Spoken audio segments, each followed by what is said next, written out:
مصطلحين دمروا عيش الزوجية. الأول هو سوبر وومن.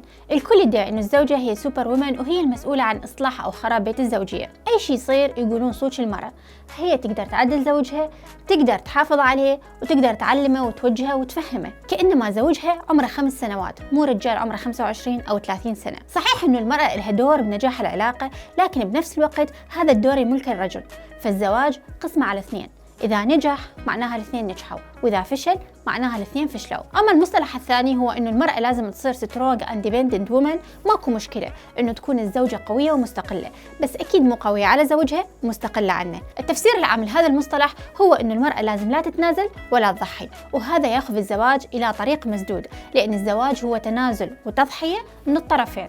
بعض الأشياء ما تقبل التنازل، بس لازم تعرفين على شنو ما تتنازلين وش وقت تضحين. صيري سوبر وومن بحبك واهتمامك، وسترونج اندبندنت وومن بتحملك مسؤولية بناء علاقة سليمة تنتج عنها أسرة مثالية وحياة سعيدة.